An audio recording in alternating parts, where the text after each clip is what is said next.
America strong. The boy, the favorite, finally in the game. This is a special edition of ABC World News Tonight with David Muir. Good evening, and we are all here tonight because we are just 2 days away now from this country electing a new president. Every turn in this campaign impossible to predict. And tonight, a new one. With just 48 hours to go, the FBI's announcement, the director clearing Hillary Clinton on those new emails. Trump's team saying the FBI director mishandled this investigation and that this proves it yet again.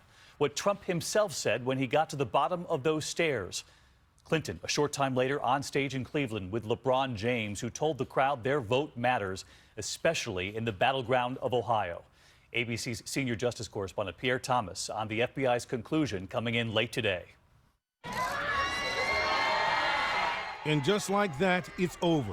Tonight, after stunning the nation 9 days ago by reviving the investigation into Hillary Clinton's private email server and even admitting he wasn't sure whether the material was significant or not, FBI Director James Comey told Congress today that based on our review, we have not changed our conclusions that we expressed in July. Back then, Comey called Clinton's handling of sensitive emails extremely careless, but said, "No charges are appropriate in this case." Sources telling ABC News tonight that the new batch of emails contained duplicates the FBI had already reviewed and did not contain new information that altered their initial findings.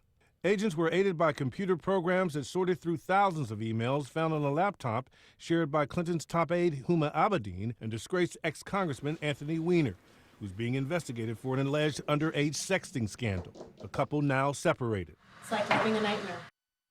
And Pierre Thomas with us tonight. And Pierre, so many doubted that this team at the FBI could get through so many emails so quickly, but it turns out many of them were duplicates, had already been reviewed? Yes, David, this was a real long shot. The FBI director was under tremendous pressure, but after they got through all those emails, he felt an obligation to tell the public that nothing new was found. All right, 2 days to go. Pierre Thomas, thank you. Donald Trump's team outraged all over again tonight, first criticizing the FBI when there were no charges, then praising the FBI with the newly discovered emails. Tonight, they're outraged again. And the Clinton team frustrated too. For 9 days, the email headlines narrowing what had been a commanding lead for Clinton. And tonight, here our new ABC News tracking poll. Hillary Clinton now at 48, Donald Trump at 43. ABC's Cecilia Vega with reaction from the Clinton team as they learned of the news. Hillary Clinton landing in Cleveland. Secretary Clinton, have you seen Comey's new letter? Waving for the cameras, but not answering questions about that FBI announcement. Clinton was on her campaign plane flying between battleground states when the news broke.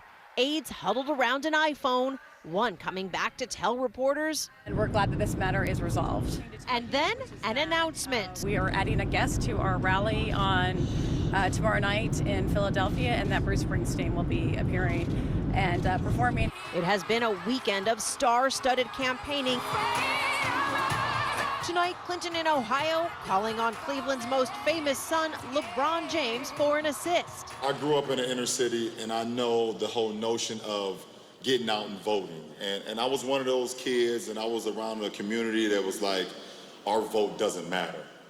But it really does. It really, really does.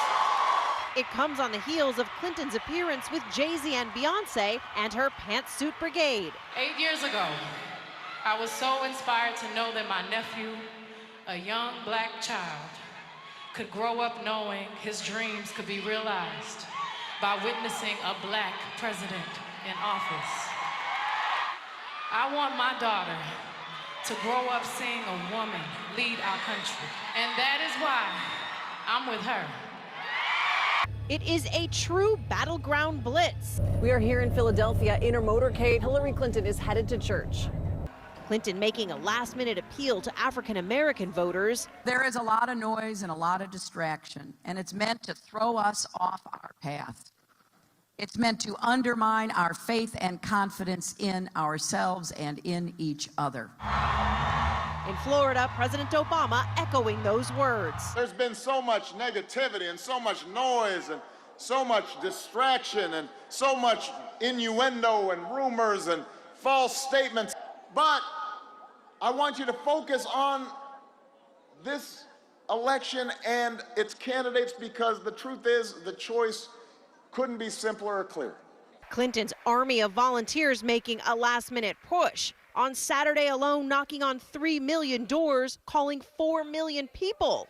As Clinton closes the weekend declaring what's at stake. From Seneca Falls to Selma, from California farm fields to Stonewall Inn, people have stood up and spoke out to meet the tests of their times.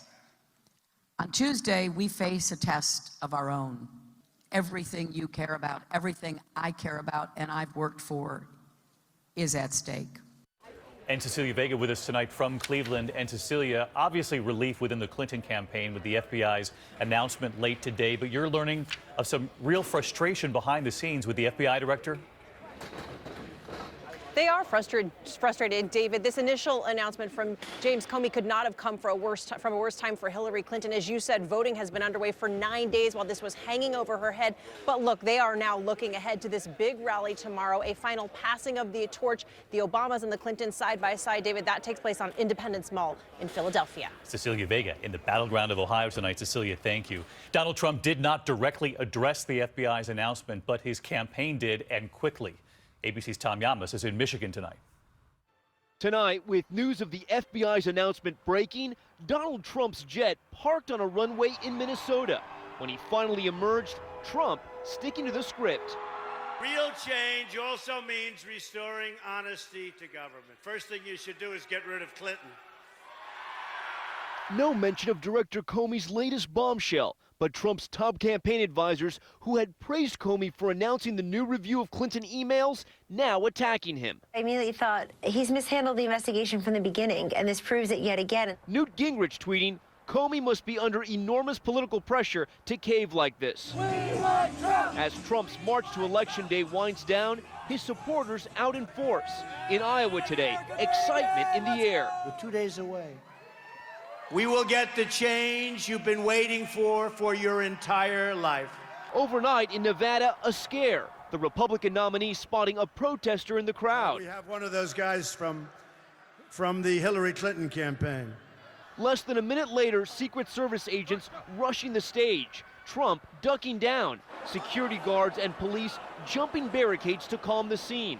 Sources tell ABC News law enforcement jumped into action after someone shouted gun. Minutes later, Trump was back. Nobody said it was going to be easy for us, but we will never be stopped. Never, ever be stopped. Trump's son, Don Jr., and a top campaign aide soon retweeting this message. Hillary ran away from rain today. Trump is back on stage minutes after assassination attempt. But it was no assassination attempt. Police soon determined the protester was unarmed. He was later released. Also in Nevada, Republicans alarmed by images like this. A long line of mostly Latino voters snaking through this polling station in Las Vegas. It's being reported that certain key Democratic polling locations in Clark County were kept open for hours and hours beyond closing time to bus and bring Democratic voters in. Folks, it's a rigged system. But it's common practice that as long as you're in line when polls close, you get to cast your ballot. This weekend, a marathon. Trump crisscrossing the country, hitting one state after another. We started at 10 a.m. in Tampa. It's now 1 a.m. on the East Coast. He's been campaigning straight for 15 hours. In Denver, Trump supporters telling me they're excited to take down Hillary Clinton. There's still a bunch, I think, that won't admit until Election Day that they're going to vote Trump.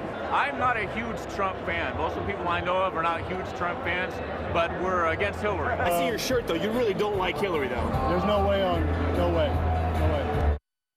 And Tom Yamas joins us tonight from Michigan. And Tom, we saw Hillary Clinton there with LeBron James tonight. Bruce Springsteen joins her tomorrow night. But this weekend, Donald Trump going it alone and proudly.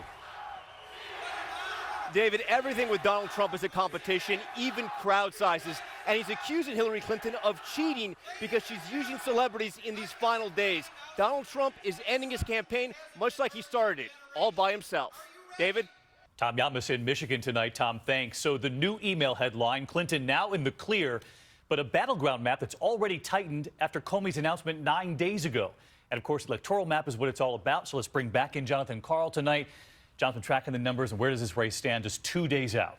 It's a map that still favors Hillary Clinton. So here are the ABC News race ratings. Red states favor Donald Trump. Blue states, of course, favor Hillary Clinton. If she just holds the states that favor her, look, on the top, 275 electoral votes, more than the 270 she needs to win. But the state that Democrats really hope that they can put this away is the state of Florida. And right now, we've seen early vote. It ended today. Democrats have a 33,000 vote advantage over Republicans in Florida. The Clinton team thinks it's actually much higher than that because they believe they have a big advantage among independents. If they carry Florida, it's over. Many of those independents, Hispanic voters, that could be the big headline this election. In the meantime, he's got to pick off some of the blue on this map. Donald Trump eyeing another big state tonight. Absolutely. Look up in the Rust Belt. These states, Wisconsin, Michigan, Pennsylvania, but no state more than the state of Michigan.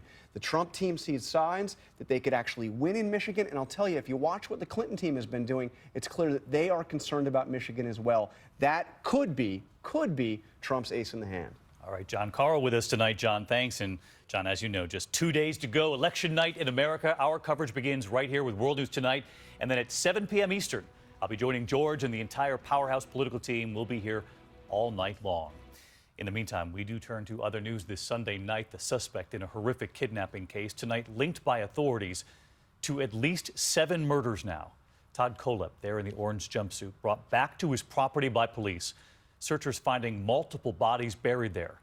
Police say he's now confessed to several killings, and ABC's Eva Pilgrim is in South Carolina.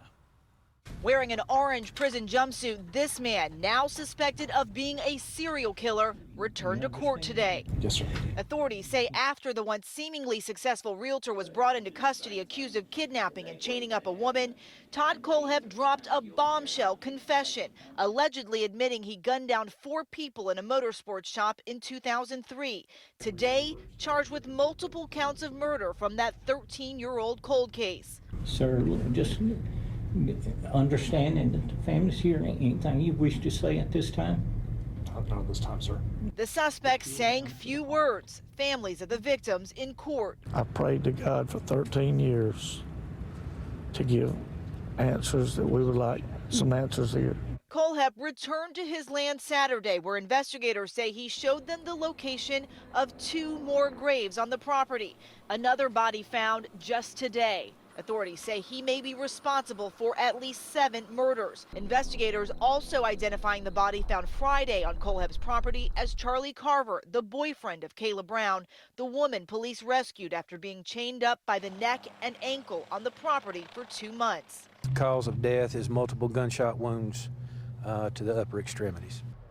David, Kolep has not yet entered a plea in any of these cases. Authorities are now poring over other unsolved cases for any connection to this suspect. David? Eva Pilgrim there in South Carolina. Eva, thank you. Overseas tonight and to the new front in the battle against ISIS, Kurdish Arab forces with U.S. backing are now moving to drive ISIS out of Raqqa, their stronghold in Syria. It comes as the campaign to take back the Iraqi city of Mosul is now intensifying. Iraqi troops now going door to door. ISIS fighting back with car bombs. A BBC team on the scene when a car bomb exploded. 5 Iraqi servicemen were killed.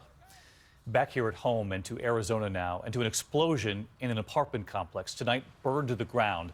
There were rescues to get family members out. Here's ABC's Ron Claiborne. Tonight, investigators searching for the cause of that explosion rocking the apartment complex.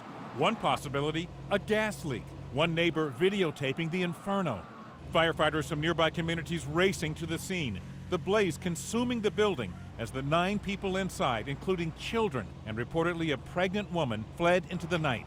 If it was a gas explosion, it would be the second in just weeks. This one captured on tape in Paterson, New Jersey. And just over a year ago, another house in New Jersey blown up by exploding gas. In the overnight Arizona fire, 6 people were injured, one of them seriously. She was airlifted to the hospital. Tonight, all that's left, shards of charred wood. And a gas leak, just one of the possibilities that investigators will be looking at. And tonight, David, neighbors are helping out those affected by this fire, donating clothing and money to help those who lost their homes just a few weeks now before Thanksgiving. David? Ron Claiborne tonight. Thanks, Ron. There is still much more ahead on World News Tonight this Sunday. The massive search now on